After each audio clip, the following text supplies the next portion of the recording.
trip, turn that bitch up.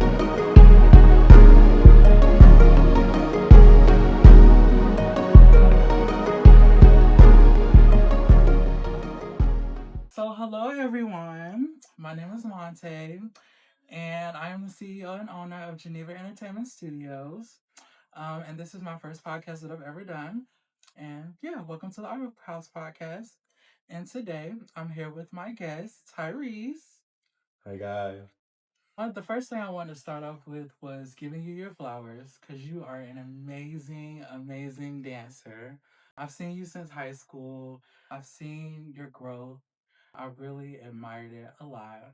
The one thing I realized about your dancing is that you can create the atmosphere. So that's one thing that I can honestly appreciate. But with this podcast, it's really about you telling your story. So we all want to know more about Tyrese, personally and professionally. Okay. Let's start with my name is Tyress Williams. I've grown up in Atlanta, Georgia my whole life. Traveled places here and there. Started dancing back in high school when I was 15. So yeah, it all started in high school. Okay. And I've been dancing ever since. It's ups, it's downs. Yeah. A lot of people don't know before I was a dancer, I thought I was gonna be in a boy band. Yeah. I was gonna be in the next violence behavior group. But it's okay, it's cool. It's fine. Yeah. But other than that, no, I really just like dance has become my passion. And then I just started getting to the realm of choreography. So that's also something I'm loving right now. Okay. Well, I get back into singing. Hopefully we shall see. Oh, that's a good one. I was thinking about getting back into singing too. Because y'all, for those of y'all who don't know, me and Tyrese went to the same high school together. He was upperclassman, and I was like a little freshman. And you were a vocal major, right? I was. Yeah, yeah. So he was a vocal major. He was in fifth period. So anytime when I was like up in the center, he always saw me like sing or whatever. I think I did one performance in fifth period. But um really talk about the experience of going to Pepperbrook, good and bad. Good and bad. Talk about the experience. Oh, you're trying to get me canceled already? Not get you canceled. Okay. No. Okay. I have a specific experience that a lot of people would disagree with when it comes to Pokemon. Um, of course, any place that you go to has its ups, has its downs, but mainly it's more so of how you make of the experience. Because Pokemon, for an example, was something I didn't know I was getting myself into. If I'm being completely honest. Because again, going in as a vocal major, I thought I was gonna learn all these things. I was gonna be the next best singer and this, that, and the third. Can't tell me nothing. But then, like, I was introduced to a lot of things. It was humbling, and then also it was a little traumatizing. Not gonna lie, because Pebblebrook is a place at the time, and it's different now. But Pebblebrook was a place where certain people were given the spotlight based on the look that you had, and honestly, truthfully, I didn't have that look. I didn't have the look. I grew up and I didn't have the voice anymore. My voice was high, and now my voice is low as hell. And now, and it just became a whole thing. So basically, it was a good and a bad experience for me because at the same time, Pebblebrook was a world where I got introduced into musical theater. Didn't know anything about musical theater. Didn't know anything about being on the stage in that capacity, seriously. And I ended up growing to love it, but also ended up learning that I love to perform as well. Not just singing as anything, but like anything that allows me to be on the stage. Yeah. Is put me there. Yeah. So it was literally a good, a bad. Everyone has their experiences. I definitely had my moments where I was like, I don't want to be here anymore. Yeah. And definitely to where I was like, I feel like I'm being overlooked to the point where I didn't try out for things, I didn't audition for things. Yeah. And it was just like, Yeah. let's be real, like, if you didn't have the blonde hair, the blue eye look, Yep. you really weren't being showcased that much. Yeah. I honestly felt the same way too. Because I don't know, for me it was like I was stepping into a different world because before I was in middle school, people always knew me as like a person that can sing very well. But when I got to Pebblebrook, I did get a little humbled a little bit because there were other people that were like me. But I did realize that like I don't know, like it was just always like for me, I'm gonna be honest, it was favoritism. Like, and I saw it everywhere. Public definitely helped me grow. It definitely helped me see like other perspectives, but it also made me realize the reality of the industry as well. Because when you get out into the outside world, it's kind of like that too. Your casting directors, everybody that you work with, some people just don't have the best intentions. Um, so talk about a time to where you really thought about giving up on your passion. Um. Oh, where do I want to start? Okay, it's there's two moments I've actually had that really like made me be like, I really don't want to do this anymore. And the first one was, of course, the favoritism thing. It's like being in certain places because it wasn't just high school. It was like you said, it's the real world, it's the dance industry, like whatever industry that you're in. It's just like you feel like you're not good enough and stuff like that. So it gets like you go to an audition, you're already cut after the first round, or you barely even make it through the first round. You get into like a show, you're prepping for a show, you want to be in all these numbers, you want to do this, and you're just not that person that's picked. Or it's just like you're not really.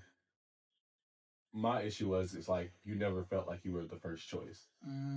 Because growing up my whole life, I always felt like I was no one's first choice. I always felt like I was a good person to be in the room. I was very reliable, but when it came to like when you thought of somebody, I wasn't thought of first.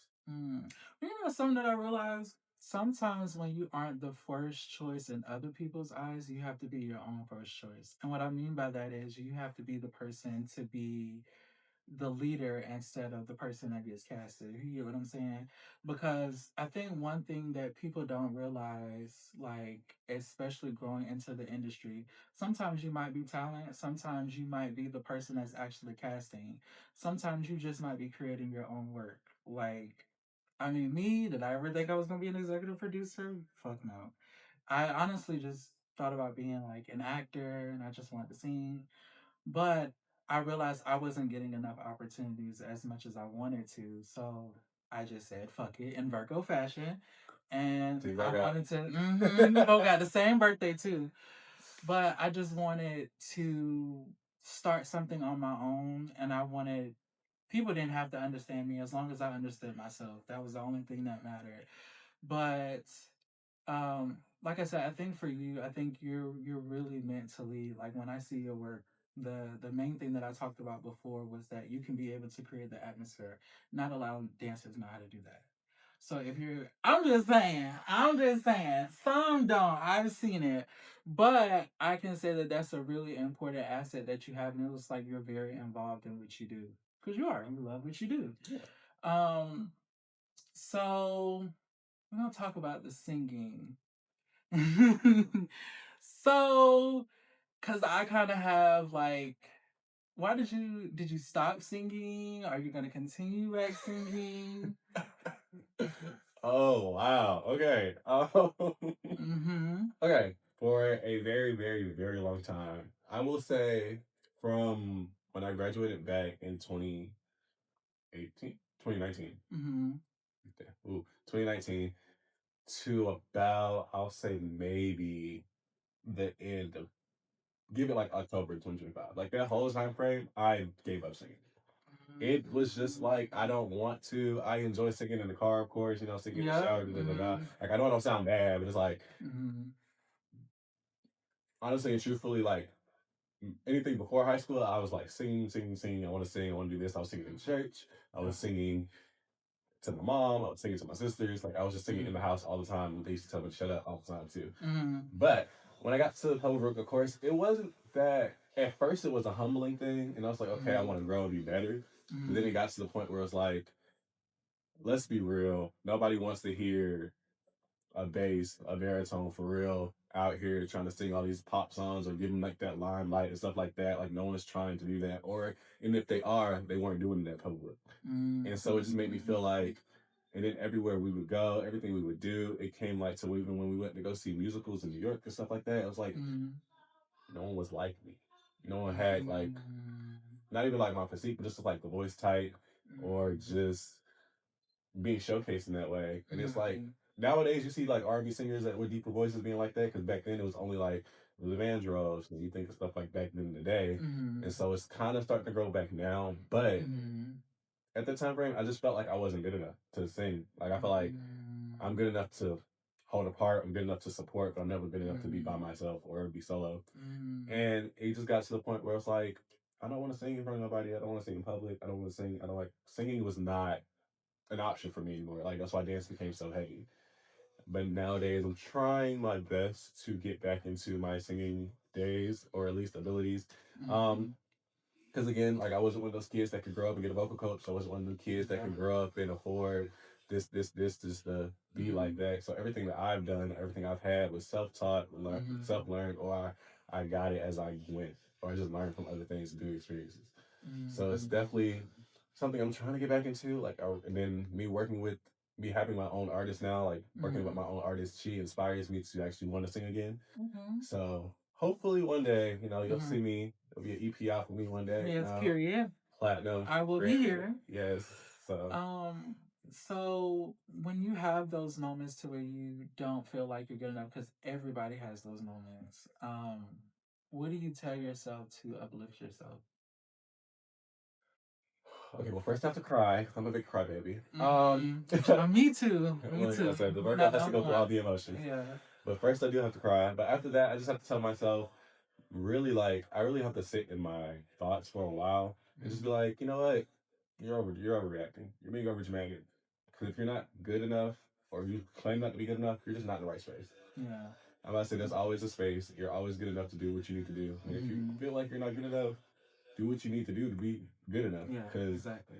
at the end of the day, you may not be everyone's cup of tea, but you will be at the right place at the right time when God allows. Yeah, so. God is going to always create spaces for you that you're meant to be. And, even from some experiences, it's also going to help you like learn and grow and mold into the person that you really are truly meant to be. Trying to think. Let me see. I have some questions laid out. I don't even think I even need the questions, but I'm going to just ask them. Okay. So, how did you go from being a dancer to being a choreographer?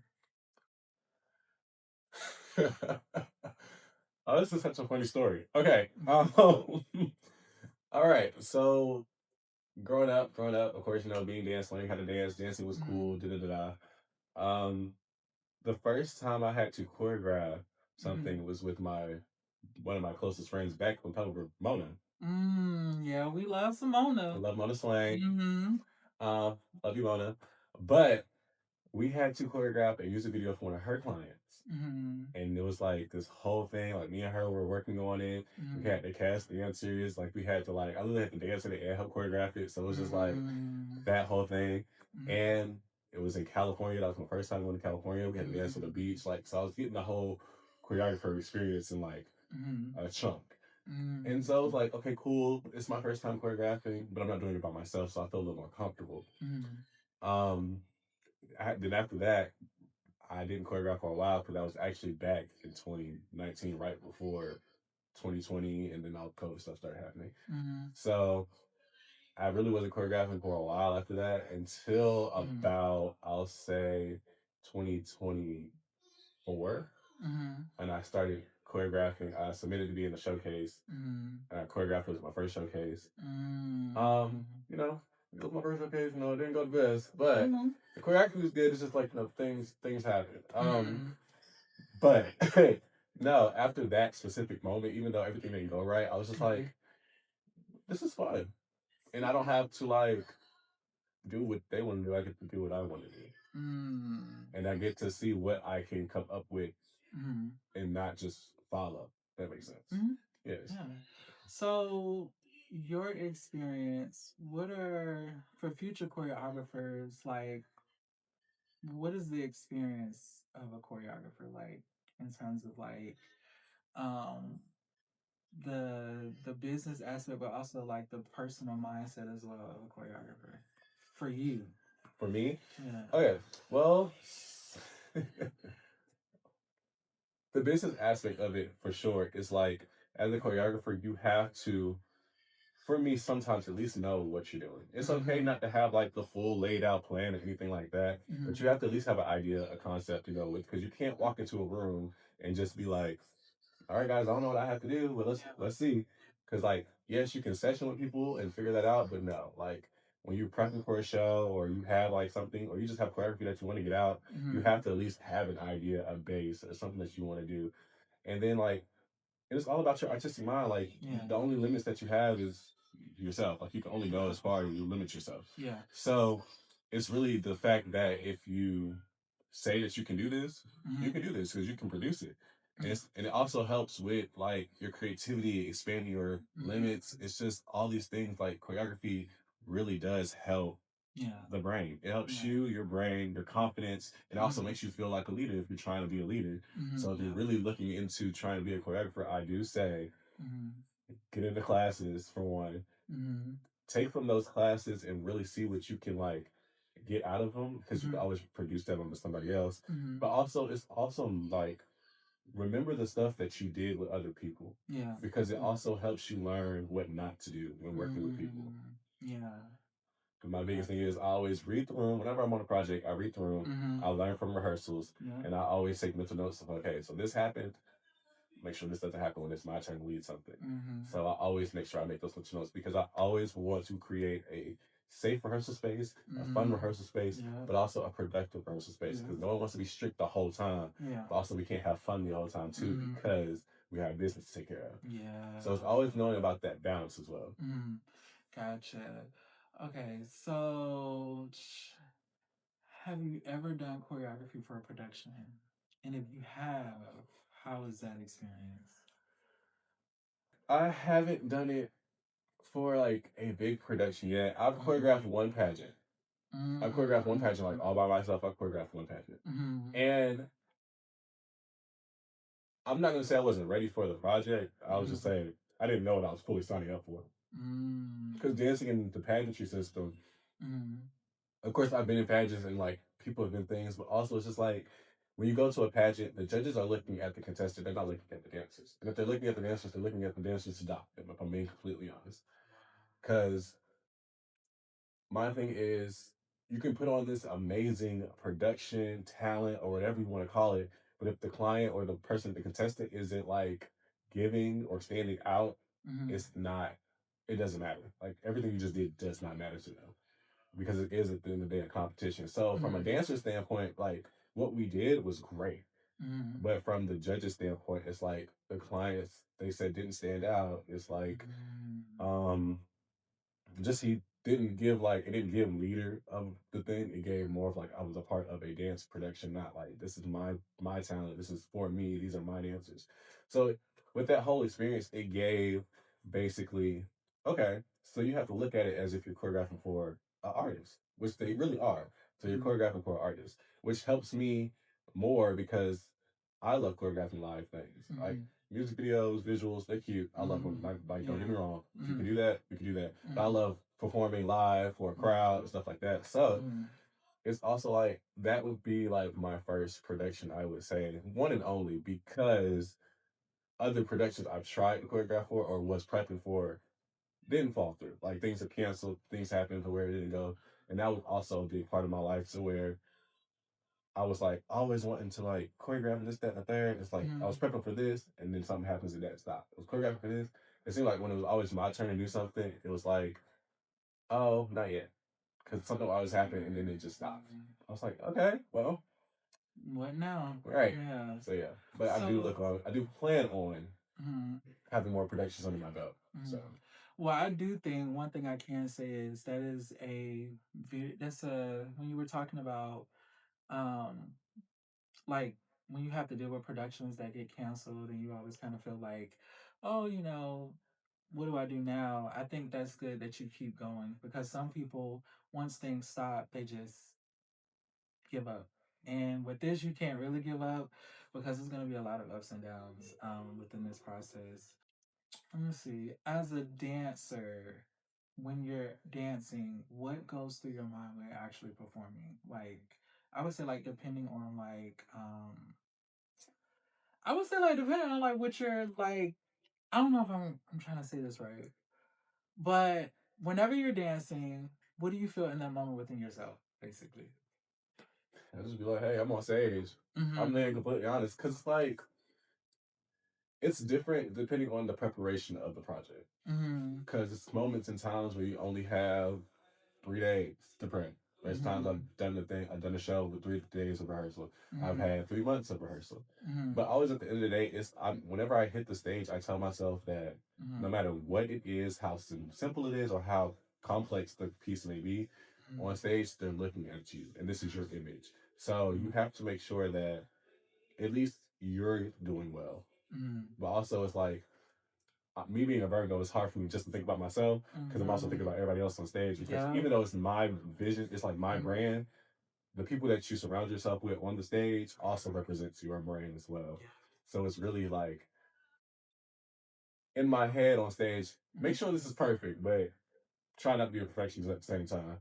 But also at the end of the day, it's like when I'm on stage, something just clicks. So it's like I really am just here to have a ball. I'm here to have fun. Even if I'm not excited before I hit the stage, something clicks to where like, okay, I'm here now. You have to either get out or just deal with it. And so it's just like any moment you step on stage is an opportunity for someone to see you because you never know who is out there. So when I'm on stage, I always be like, just pull out or get out. Yeah, yeah. So, what do people? Let me see. What do you want people to know about yourself that people don't know about you? Oh, okay. What I would want people to know about myself that people really wouldn't know. I mean, I feel like for the most part in my life, I try to be an open book.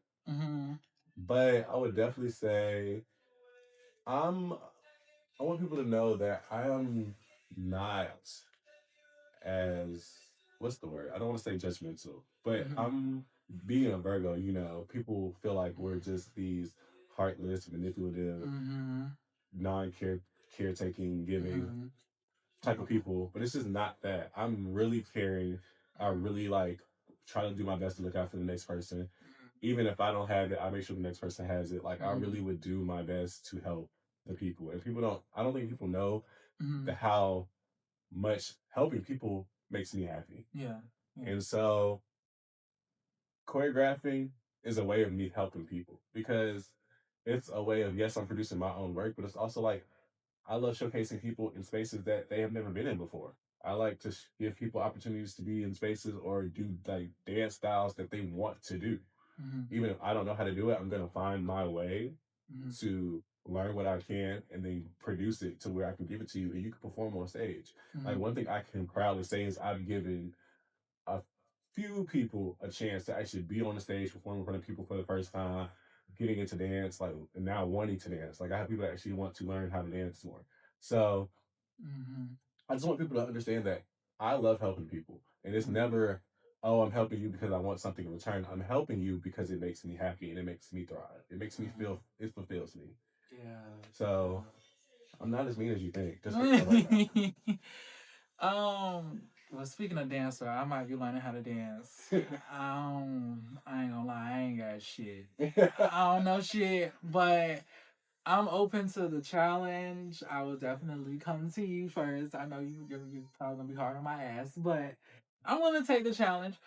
But let me see. I had one question. Shit, I forgot it. I think. Um,